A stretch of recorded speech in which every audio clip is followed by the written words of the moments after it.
시편 147편은 하나님을 찬양하자 말이 3번 나옵니다.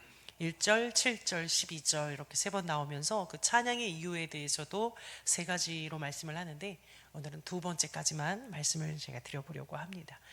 먼저 1절을 제가 다시 한번 읽어보면 할렐루야 우리 하나님을 찬양하는 일이 선함이요 찬송하는 일이 아름답고 마땅하도다. 하나 넘겨주시면 우리 첫 번째로 하나님을 찬양하는 이유는 우리 인생에 개입하시는 하나님, 조금 정확히는 우리 상처에 개입하시는 하나님이시기 때문에 하나님은 찬양받기 마땅하시다. 3절을 보시면 상심한 자를 고치시며 상처를 싸매시는 분이라고 말씀합니다. 하나 넘겨주시면 여기서 이제 상심이라는 말이 사바르라고 하는 동사를 쓰는데 깨트려 산산조각내다, 마음이 철저히 깨진 상태다, 이런 뜻을 가진 단어 사바르. 완전히 짱 깨진 산산조각난 마음입니다. 이 사람들은 관계에서 신뢰가 깨지거나 헤어진 사이를 두고서 곧잘 그런 소리들을 합니다. 깨진 컵은 다시 붙일 수 없다. 그만큼 산산이 깨진 마음은 돌이키기가 불가능한 것이죠. 그래서 손절을 하고 이혼도 하고 이별도 하고, 근데 너무 그리워서 다시 만나면 예전 같지가 않습니다. 한번 깨진 마음은 복구하기가 굉장히 어렵습니다. 그러나 이 사람은 다시 붙일 수 없는 이 산산이 깨진 마음을 하나님은 고치신다라고 말씀합니다. 여기 고치시며에 해당하는 히브리어가 라파, 여러분들께서 잘 아시는 치료의 하나님이란 뜻을 가지고 있습니다. 우리가 사고가 나서 뼈든 뭐든 산산조각이 나면 아주 대단한 명의를 만났을 때 한 몇 년간의 재활과 치료를 통해 어추저추 살아갈 수는 있을지 모르겠지만 이 마음이 산산이 깨진 것까지 명의가 고쳐주기는 굉장히 어렵습니다. 그러나 우리 하나님은 치료의 하나님, 라파의 하나님이셔서 이 산산이 깨진 몸도 또 마음도 영혼도 모두 고쳐주실 수 있다는 말씀입니다. 그것을 믿을 때 나에게 라파의 하나님이 되시는 거지, 내가 믿지도 않고 구하지도 않고 바라지도 않으면 그가 라파이시든 아니든 나랑 아무 상관이 없죠. 라파의 하나님을 우리가 믿을 때에 나에게 치료의 하나님이 되어주시는 것입니다. 또 하나 넘겨주시면 그들의 상처를 싸매시는 도다라고 할 때 이 상처는 아까 그 상심이라는 말하고는 좀 다르게 야차브라고 하는 동사를 써요. 이거는 괴롭히다, 고통을 주다 이런 뜻입니다. 이거는 괴롭힌다는 말, 고통을 준다는 말, 이거는 주체가 남인 것입니다. 남이 주는 고통을 말하는 것이에요. 즉 스스로의 연약함, 스스로의 잘못, 스스로의 죄악 때문이 아닌 타인의 공격으로 인한 상처를 말하는 것입니다. 모기가 이렇게 제 눈 밑에 이런 겁니다. 타인이 주는 황당한 고통, 예상 못한 공격, 야차 보입니다. 앞에서 나오는 산산이 깨진 마음, 상심 이런 거는 내 연약함, 나의 쓴뿌리, 나의 죄악 때문이라면 여기에 나오는 이 상처는 타인이 준 고통이다. 그래서 이걸 합치면 내 연약함, 나의 쓴뿌리, 나의 개인적인 상처로 인한 아픔도 탓하지 않으시고 치료해 주시는 하나님이시고, 동시에 내 문제가 아닌 그냥 다짜고짜 타인이 괴롭히고 타인이 공격으로 인한 상처도 싸매 주시는 하나님이시다.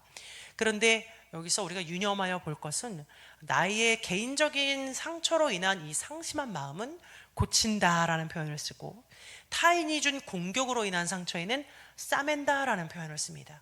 앞에 나와 있듯이 상심한 마음에는 고치시고 상처에는 싸매신다라는 표현을 쓰는데, 이것이 내 개인적인 마음의 문제, 내 연약함에 대한 문제, 죄의 문제, 이런 것들은 무턱대고 싸매시는 것이 아니라 오히려 들추고 꺼내요 염증을 도려내고 제거하면서 고치시기 때문에 싸맨다는 표현을 쓰지 않고 고친다는 표현을 쓴 게 아닐까 싶습니다. 우리에게 은밀한 죄가 있는데 하나님께 꺼내놓지 못하고 숨고 있는데, 골마버리고 있는데, 그것으로 인해서 계속해서 상황이 꼬이고 마음이 힘들어지고 있는데 그걸 무턱대고 하나님께서 그냥 싸매버리시면 어떻게 될까요? 더 아파지고 더 골마지고 더 위험하기 때문에 그런 것은 도려내면서 고치시는 겁니다. 직접 메스를 들고 잘라내고 도려내 수술하시는 치료의 하나님이시다. 이 수술이 어떻게 쉽습니까? 아무리 작은 수술이라도 아프고 무섭습니다. 하지만 그래도 수술을 받는 이유는 받아야 사니까, 안 그러면 죽으니까 받는 것입니다. 나를 위한 것임을 알기 때문에 수술을 받는 것인데요, 이처럼 우리가 기도하면 무조건 다 문제가 해결되고 위로가 넘치고 항상 평안하고 이런 식으로 그냥 오냐 오냐 다 싸매 주시는 것이 아니라, 때로는 예배하고 기도하는데도 불구하고 더 아프고 내 자신이 더 작아지고 내가 더 부끄러워지고 하나님 앞에 나오면 나올수록 내가 가루처럼 부서지는 것 같은 고통 가운데 있을 수도 있습니다. 그러나 그것이 오히려 치료일 때가 있는 것입니다. 도려낼 것이 있기 때문에 아픔에 직면하게 하시는 것이죠. 그래서 베드로는 예수님 만났을 때 나는 죄인입니다, 나를 떠나소서 괴로워합니다. 에스겔도 주님을 만나 음성을 들었을 때 주여 화로다, 내가 죽게 생겼습니다 말하고, 예레미야도 나는 슬픕니다, 내가 주님을 만나다니요, 나는 아이라 말할 줄 모릅니다. 다 슬퍼합니다, 황당해합니다, 힘들어합니다. 주님을 마주했을 때 무조건 기쁜 것이 아니라 때로는 아픔이 있을 수 있습니다. 왜냐하면 악성세포는요, 싸매는 게 아니라 도려내는 게 치료이기 때문에 주님 앞에 나왔을 때 내가 도려낼 것이 있으면 가슴이 아플 수도 있다는 것이죠. 그러나 그 수술을 누가 집도하십니까? 사람이 하는 것이 아니라, 그냥 명의가 하는 것이 아니라 하나님께서 직접 집도하시는 수술이다. 그래서 나의 상심한 마음을 들춰서 제거하고 치료하실 때에는 그 순간은 아프지만 그 모든 과정은 완벽하게 선한 것이고 안전한 것이고 완전한 치유로 가고 있는 것입니다. 우리 하나님은 반드시 좋은 것만 주시고 반드시 생명의 길로 우리를 인도하시는 분이십니다. 그러니 내가 주님 앞에 나와서 기도할 때에 더 눈물 나고 더 가슴이 아플 수 있지만, 이것이 하나님의 치료이구나, 하나님께서 나를 안전하게 치료하시는구나 라고 믿으셔도 좋습니다. 그러나 이 상심한 마음이 아니라 두 번째로 얘기하는 이 상처라는 단어는 타인이 주는 아픔과 공격을 말합니다. 타인이 주는 아픔과 상처는 들춰내어 도려내시는 것이 아니라 그냥 무턱대고 처음부터 싸매주십니다. 나에게서 그 어떤 원인과 잘못을 찾지 않으세요. 사람들은 누가 나를 공격했을 때, 특히 교회에 있는 사람들은 그렇게 자기들을 탓하는 것 같아요. 내가 뭘 잘못했을까 항상 이렇게 생각하는 착한 마음들을 가지고 계시지만, 하나님께서는 타인의 공격이 있는 우리 성도님들을 보실 때에 아니다, 네가 잘못한 것이 아니다, 내가 너를 치료해 줄게, 무턱대고 그냥 덮어주시고 싸매주신다는 것이죠. 제가 그런 경험을 한 적이 한 번 있는데, 고등학교 때 이제 학생부 기도회를 인도하는데 아주 신비한 경험을 한 적이 있습니다. 그때 학생부 기도회를 저 유아실에서 이제 지하에서 하는데, 기도회를 인도하기 한 5초 전쯤에 누군가 저에게 긴급한 소식을 전해주는 것이에요. 근데 그 소식을 듣고 감당하기가 좀 어려웠습니다. 제 나이가 고작 고등학생인데 그것을 듣고도 아무렇지 않은 척 찬양 부르고 기도하기가 많이 힘들었었습니다. 어떤 소식이냐면 우리 교회 사람 중에 한 명이 제 욕을 했다는 것이에요. 그것도 지금 1층에 있는 사람이요. 그것을 듣고 내려와서 전해준 것이죠. 그리고 그는 우리 교회 청년이며 모두가 모인 자리에서 공적으로 제 욕을 선포한 것이죠. 공적인 자리에서. 그러나 그것은 아무런 근거가 없는 오직 자신의 추측만을 가지고 마치 사실인 것처럼 한 20-30명 앞에서 저에 대한 모욕을 했다는 사실을 제가 실시간으로 밑에서 듣게 됐고 5초 후에 기도회를 시작해야 하는데 너무나 감당하기가 어려웠습니다. 그래서 제가 기도를 했습니다. 하나님, 제가 더 이상 이런 상태로는 기도 인도를 할 수가 없습니다. 제가 이 이야기를 듣고 잊어버리게 해주십시오. 제가 들은 이야기 생각이 안 나게 해주세요. 그러지 않고는 제가 감당해서 할 수가 없습니다. 지금 찬양하자고 말할 수가 없습니다. 제 마음이 너무나 상합니다. 지금 잊어버리게 해주세요. 이렇게 황당한 기도를 한 적이 있는데 아주 신비한 체험을 하게 됩니다. 정말로 그 기도 이후에 까마득히 잊어버린 거예요. 마음 한켠에 남아있지만 참을 만하다, 용서할 만하다, 이런 차원을 말하는 것이 아니고 정말로 아예 망각을 했다, 전혀 생각이 나지 않은 상태로 아주 신나게 기도를 하고, 그러고 나서 한 일주일쯤 지났을까요? 며칠 지나니까 아차, 그때 그 일이 있었네. 한 일주일 지나니까 문득 생각이 나는 거죠. 하나님께서 이미 저를 싸매주셨고 덮어주셨기 때문에 저에 대한 비난을 한 그 사람도 전혀 미워 보이지도 않고 어떤 악감 정도 들지 않더라고요. 하나님께서 싹 싸매 주시고 치료해 주신 것이지요. 이렇게 타인의 공격으로 인한 상처를 정말로 묻지도 않고 따지지도 않고 아무 탓도 하지 않으시고 무턱대고 싹 다 덮어버리고 싸매 주신 것입니다. 하나님께서는 우리를 이렇게 돌보십니다. 너무너무 세심하고 자상하세요. 제가 무슨 은사가 있어서 믿음이 좋아서 제가 믿는 하나님, 제가 역사하는 하나님이 특별해서가 아니라 제가 믿는 이 하나님은 지금 여러분들이 믿으시는 하나님, 여러분의 삶에 역사하신 하나님과 동일하신 하나님이십니다. 다만 저를 통해서 여러분을 똑같이 사랑하고 계시고 똑같이 이렇게 자상하고 세심하게 돌보고 계심을 알려주라고 말씀하는 것뿐이지 우리 하나님은 다르지 않습니다.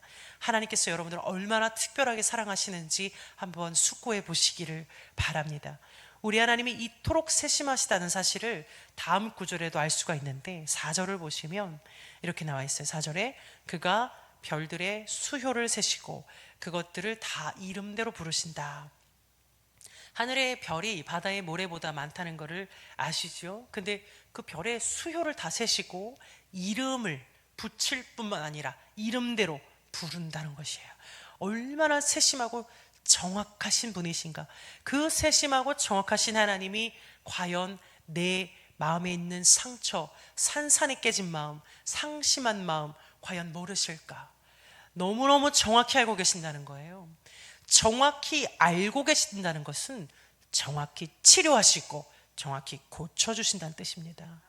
하고 계신 겁니다. 내가 모를 뿐 그는 일하고 계십니다. 그러니 우리 주는 위대하시며 능력이 많으시며 그의 지혜가 무궁하도다 고백할 수 있게 되는 것이죠. 그 다음 7절에서 또 하나님을 찬양하자는 두 번째 구절이 나오는데요. 우리 7절을 함께 찬양하는 마음으로 읽었으면 합니다. 7절 읽겠습니다. 시작. 감사함으로 하나 넘겨주시면 두 번째 찬양할 이유는 자연에 개입하시는 하나님. 아까는 우리의 인생과 우리 상처에 개입하시는 하나님이라면 이번에는 자연과 만물에 개입하시는 하나님이십니다. 우리 8절 9절에 보시면은 그가 구름으로 하늘을 덮으시며 땅을 위하여 비를 준비하시며 산에 풀이 자라게 하시며 들짐승과 우는 까마귀 새끼에게 먹을 것을 주시는도다. 얼마나 세심하게 자연을 돌보시는지 산의 풀도 하나님이 자라게 하시고 들짐승도 돌보시고 우는 까마귀뿐만 아니라 까마귀의 새끼도 먹이시는 하나님이시거든요.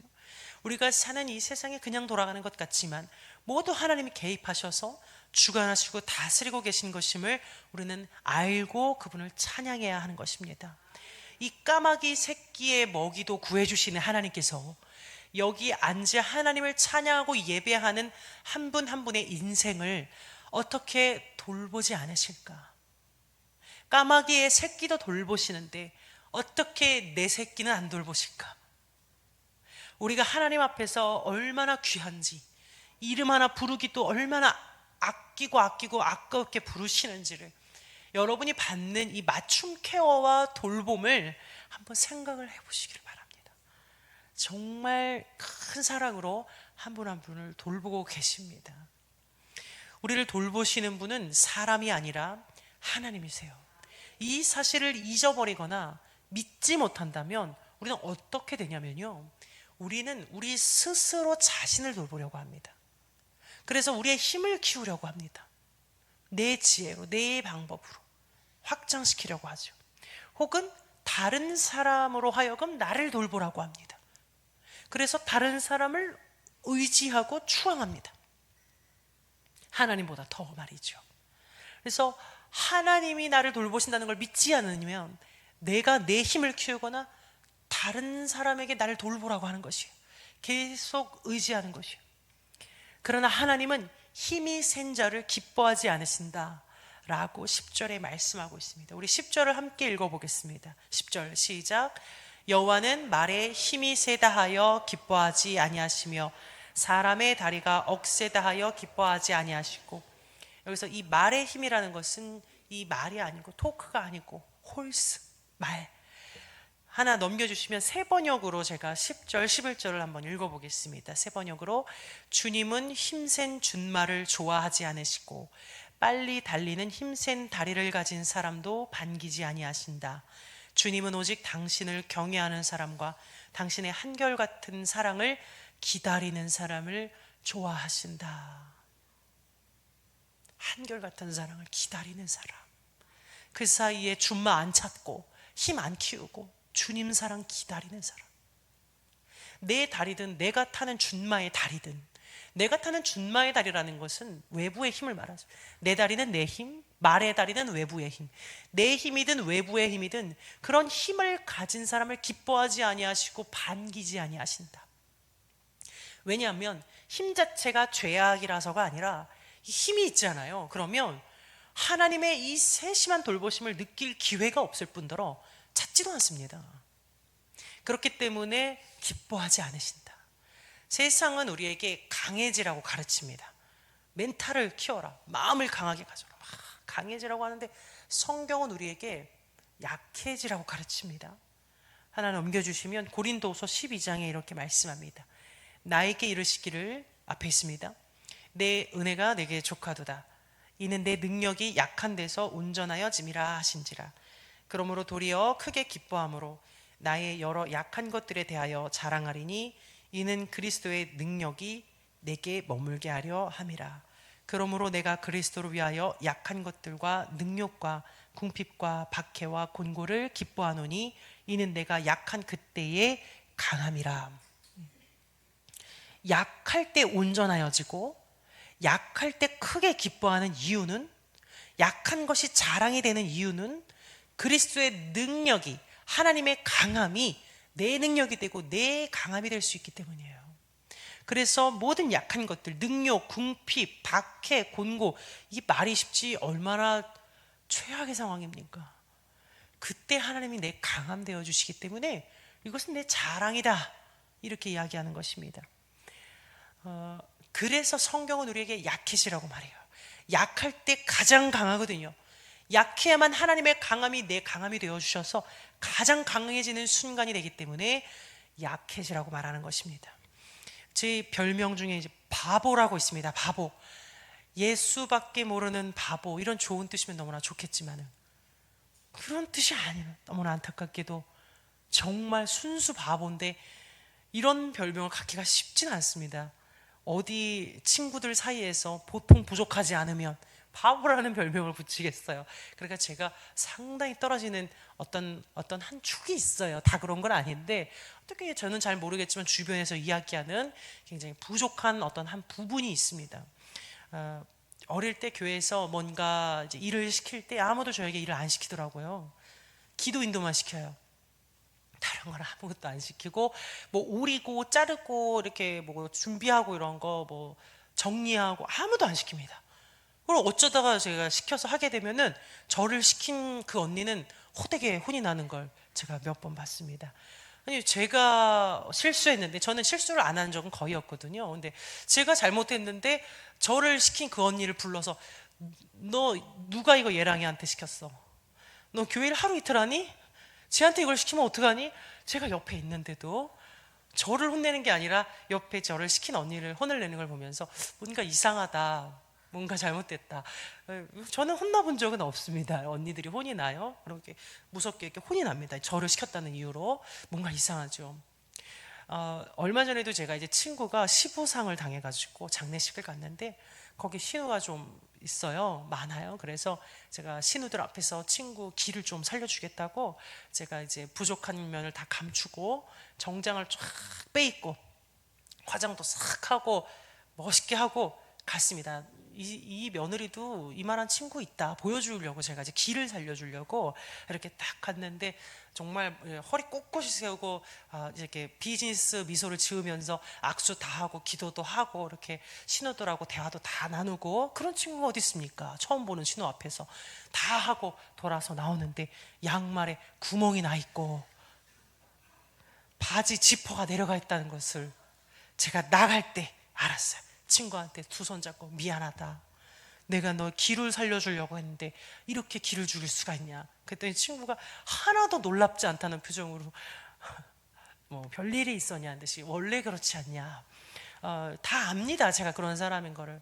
그래서 제가 어릴 때 저희 어머니가 아주 자주 하시던 말씀이 굉장히 그 말을 자주 들었는데 어떤 포인트인지 저는 아직 잘 모르는데 넌 일부러 그러는 거지? 예. 앞으로 시키지 말라고 일부러 그렇지?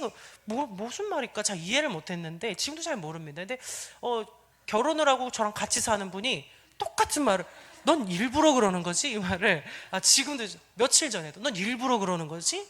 내가 믿을 수가 없어. 정말 바볼까? 진짜로 이렇게 얘기를 정말로 자주 듣는 말입니다. 주에 한 번은 듣는 것 같아요. 그래서 저는 아직 그 어떤 부분이 문제인지 잘은 모르는, 그러니까 바본데요.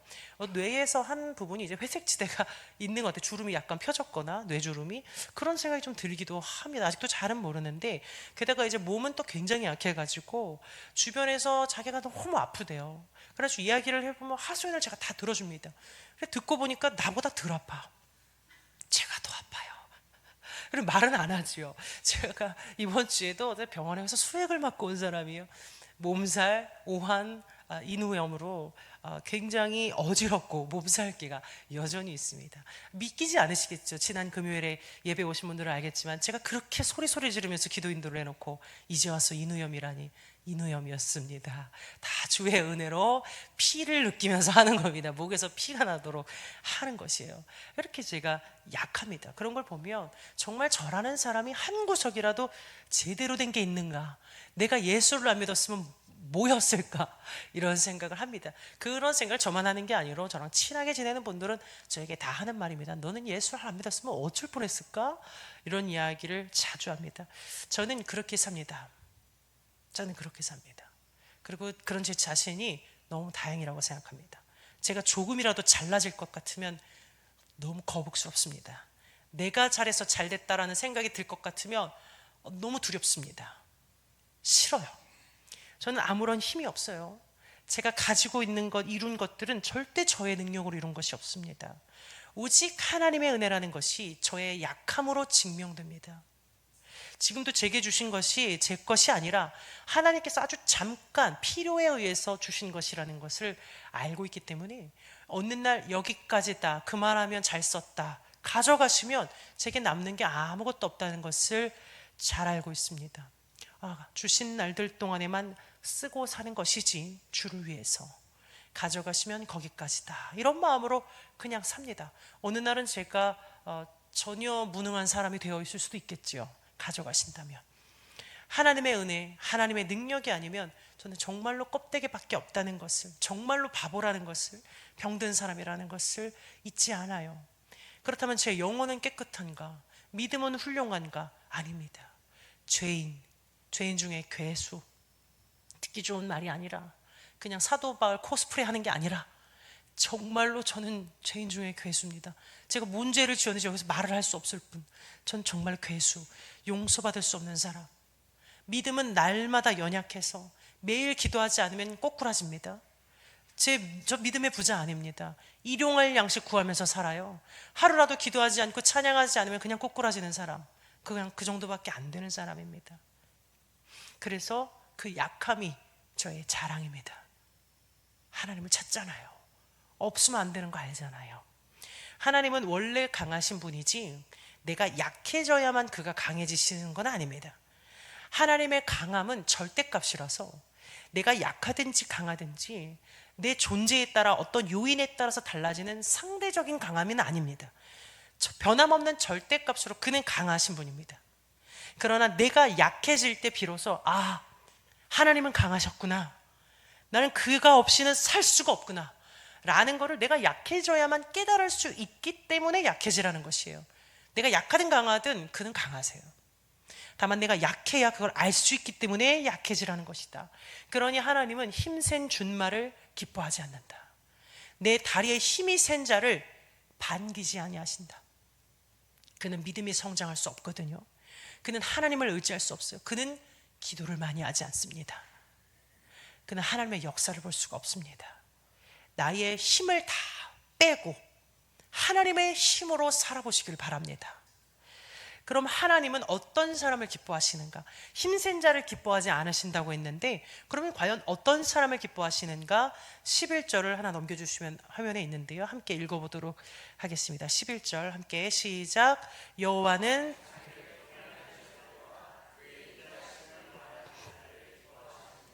하나님의 인자심을 바라보는 사람, 하나님을 경외하는 사람. 아까 세 번역으로 보면 하나님의 한결같은 사랑을 기다리고 바라보는 사람을 기뻐하신다. 자기 다리에 힘을 키우고 내가 소유한 준마에 힘을 키우는 방법이 아니라 그저 하나님의 한결같은 사랑과 도우심을 바라보며 경외하는 사람. 경외한다는 것은 너무나 사랑하고 너무너무 귀해서 두려워하는 마음이잖아요.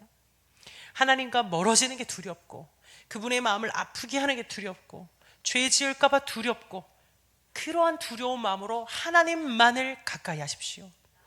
그분의 말씀을 가까이 하면서 살아가십시오. 하나님은 반드시 여러분의 상한 마음을 고치시고 상처를 싸매시고 우리의 약함을 통해 하나님의 강한 능력을 경험하게 하실 것입니다. 시편 146편 3절 하나 넘겨주시면 나오는데요, 귀인들을 의지하지 말며 도울 힘이 없는 인생도 의지하지 말지니. 귀인을 의지하지 마라. 도울 힘이 없는 인생을 의지하지 말라. 저 의지하지 마세요. 권 목사님 의지하지 마시고 적당히 좋아하세요. 저는 누가 저를 너무 의지하는 것 같으면 차갑게 대합니다. 그 사람을 위해서, 그 사람이 하나님을 바라볼 수 있도록 도와야죠. 우리는 인맥을 잘 타면, 좋은 직장에 들어가 노후가 보장되면, 주변에 힘 있는 사람이 있으면 든든하다고 말합니다. 아는 변호사, 아는 의사, 아는 전문가, 아니면 직장에서 라인을 잘 타거나 부모가 경제적으로 사회적으로 힘이 있거나 그러면 아무래도 하나님을 찾기 전에 그쪽을 더 의지하게 되거든요. 사람이 더 쉬운 쪽, 빠른 쪽을 택하게 되잖아요. 사람이 물론 우리가 때로는 어떤 사람에게 도움을 받습니다. 그것은 잘못된 것은 아니에요. 다만 우리는 이걸 알아야 돼요. 그것도 사람을 통해 하나님께서 도우신 것이다. 근데 그걸 알기 위해서는 평소에 기도했었어야죠. 하나님 도와주세요, 주님만 의지하겠습니다. 기도하는 사람은 어떤 사람의 손 내밀어 도와줘도 그것이 하나님의 도우심인 줄 알거든요. 의사를 통해 하나님이 도우시는 거예요. 친구를 통해 하나님이 도우시고, 목사님을 통해 하나님이 도우시고, 선생님을 통해 하나님이 도우시고, 좋은 기회를 통해 하나님이 도우시는 것이에요. 하나님만이 우리를 도우십니다. 하나님의 손만 잡으십시오. 하나님의 힘만 의지하십시오. 하나님은 사람처럼 어설프게 손잡지 않습니다. 잡았으면 확실하게 끌어올리세요.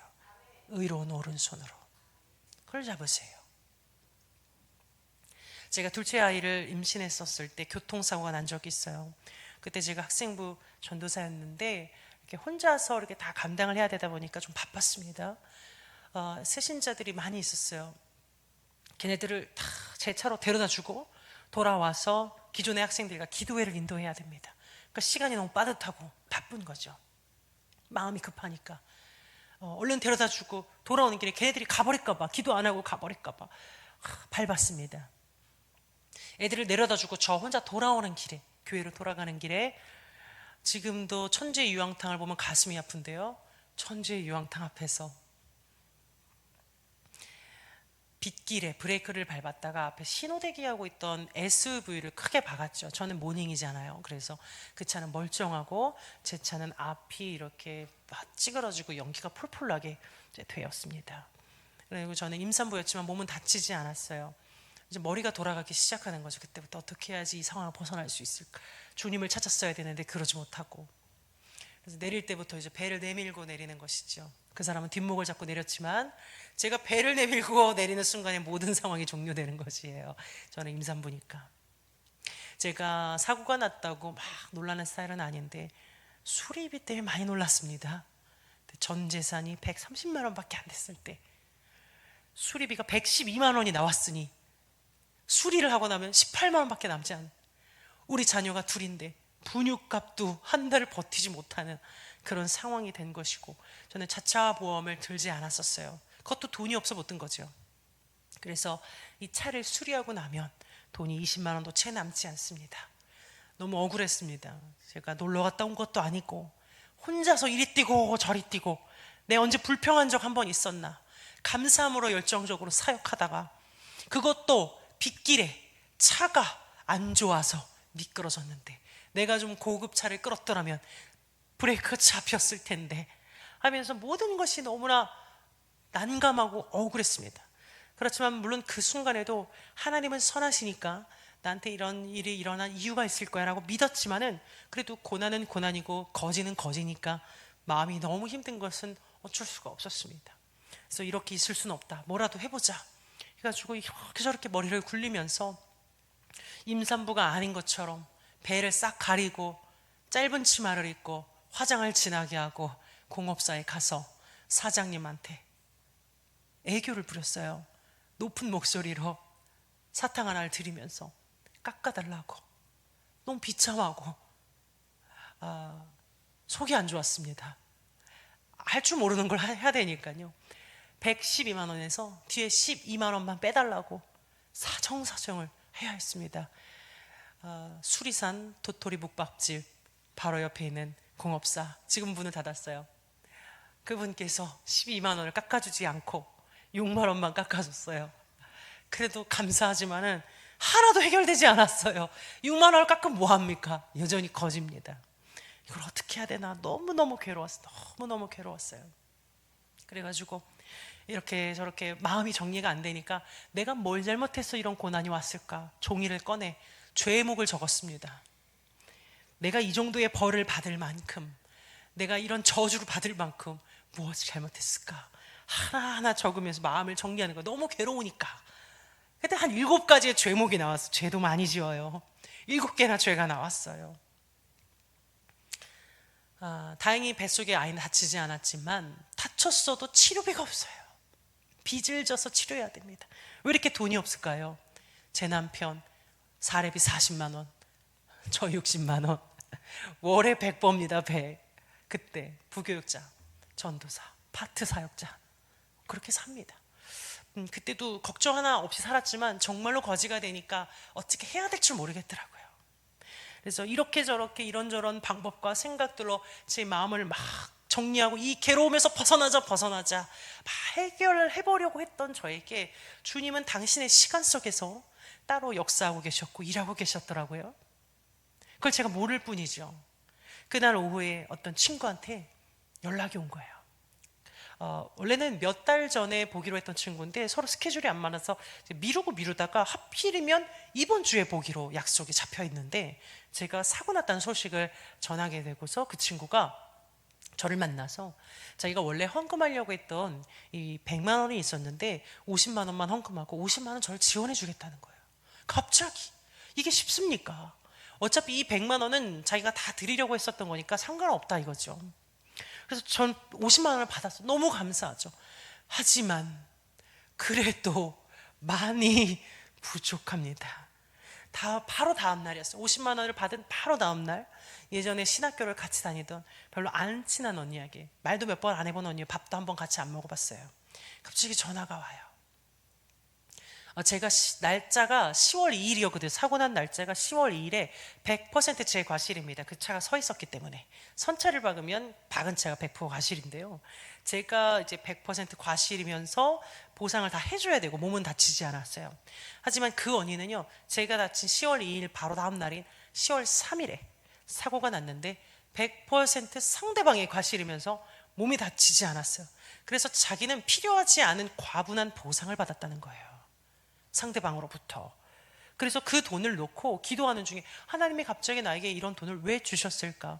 기도하는 중에 감동이, 이 재정을 어떤 누군가에게 흘려보내야 한다는 감동을 주셔서 그것이 누굴까 찾던 중에 제 사고 소식을 듣게 되었고, 바로 너에게 돈을 주는 것이다 라고 이야기는, 제가 얼마나 황당합니까? 친하지도 않은데 내 다음날 사고가 나서 100% 상대방 과실로 보상을 받아 저를 준다니요. 이렇게 하나님이 다 일하고 계신 거예요. 제가 이 너무 놀라운 간증이어가지고 사람들에게 막 간증을 했더니, 그 간증을 들은 사람이 그 자리에서 나도 하나 보태고 싶은데, 또 그 자리에서 10만 원을 지원을 해줘서 결국에 전혀 부족함이 없이 수리비가 다 채워진 거예요. 전부 다 채워진 거예요. 저는 분명히 제가 죄를 지어서 벌을 받고 있다고 생각했어요. 죄목이 7개나 되니까. 이상하게 근데 은혜를 주시는 거예요. 돌보시는 거예요. 우리 하나님이 그렇게 마음이 좁지가 않으세요. 죄 좀 지었다고 차 받고 그렇게 안 하신다 이거예요. 굉장히 너그럽습니다. 나는 내가 수를 써서 어떻게든 이걸 해결해 보겠다고 막 머리 쓰고 하는 게 얼마나 얄팍하고 어리석은 일인가. 이렇게 다 예비되어 있었는데, 일하고 계셨는데요. 하나님의 일하심은 당장 보이지는 않습니다. 들리지도 않습니다. 아무것도 안 하시는 것처럼 보일 수도 있어요. 하지만 안 보인다고 해서 그가 쉬고 계신 건 아닙니다. 그는 일하십니다. 한 번도 쉰 적이 없어요. 졸지도 않고 주무시지도 않고 눈 하나 깜빡 안 하시고 불꽃 같은 눈동자로 여러분을 돌보며 일하고 계신다. 인내와 기다림 속에서 그 일하심을 바라보실 때에 꽃이 필 겁니다. 꽃이 필 거예요. 우리에게 자랑할 것이 무엇입니까? 우리가 대단하면 얼마나 대단합니까? 힘이 있으면 얼마나 힘이 있고, 벌면 얼마나 벌고, 지혜가 있으면 얼마나 있고, 똑똑하면 얼마나 똑똑합니까? 그 얄팍한 것을 의지하겠다고 하나님의 강하심을, 그 인자하심을 외면하십니까? 우리의 가진 게 없는 게 복입니다. 연약하고 힘이 없는 게 복입니다.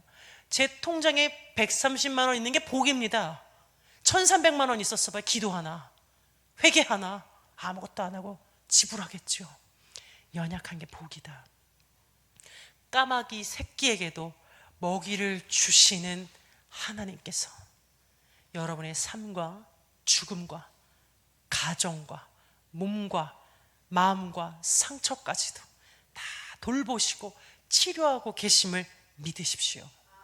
문제가 있을 때 사람을 찾기 전에 기도하세요. 머리를 쓰기 전에 하나님께 도움을 구하세요. 제가 간곡하게 부탁드립니다. 머리를 쓰기 전에 기도하십시오.